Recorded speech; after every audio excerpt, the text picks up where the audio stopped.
I know many of you don't want to read everything that I just tweeted, so I'm going to read it for you so you can just listen to it and make it easier.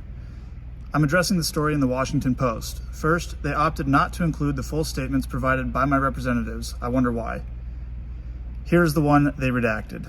Statement from Mr. Bauer's representatives.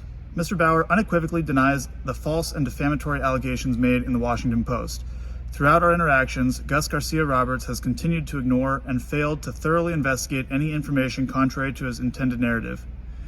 As it relates to the Columbus woman, we had a casual and wholly consensual sexual relationship from 2013 to 2018 that began during my time with AAA Columbus Clippers. We primarily saw each other in 2013 to 2014, and we met maybe 1 to 2 times a year after that until 2018. We met for sex the majority of times we saw each other, primarily in 2013, early 2014, and last in 2018. None of our meetings ever involved a single non-consensual, let alone illegal act. In fact, she is the one who introduced me to choking, both in our relationship and as a consensual act during sex. The incidents she detailed to the Washington Post, and specifically the one that involved non-consensual choking, in which she claims to have convulsed and woken up on a hotel floor, absolutely never occurred in any capacity. Additionally, at no point during sex or otherwise did I ever hit her.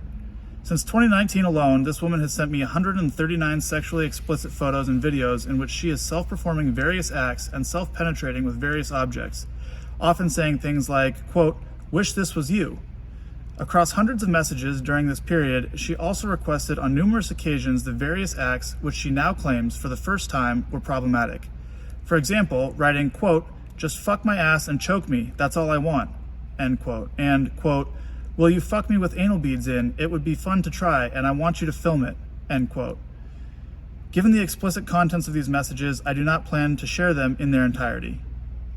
Despite claiming to the Washington Post that she did not reach out to me after a, quote, "fight," in 2019, which involved her wanting to visit me for sex and me asking if she planned to stay the night or not because I wasn't sure if she had work the next day, and she took offense, this woman has continued to contact me through 2021 to share additional unsolicited sexually explicit videos, to make small talk, wish me happy birthday multiple times, and even to ask a personal favor.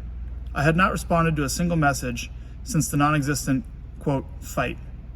Following these messages with no response, the woman hired a lawyer who attempted to solicit a financial settlement on October 19th, 2021 in exchange for resolving her, quote, "issue," and not to speak with MLB. I refused to be extorted and declined.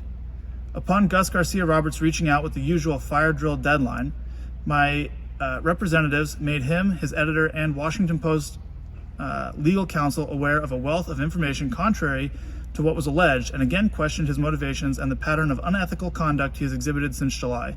After spending 10 months looking into my sex life, he spent at most 3.5 days looking into any contrary information that didn't align with the narrative he already decided on. Since July, Gus has referred to me as the Harvey Weinstein of baseball, that's a quote, among other similar references. He has continued to pursue anything, regardless of evidence, corroboration, contrary information, or motives, that he can force into supporting his concept while ignoring everything that contradicts that notion. Here are the messages from the non-existent fight and thereafter, which have been redacted to hide sexually explicit content and identifying information.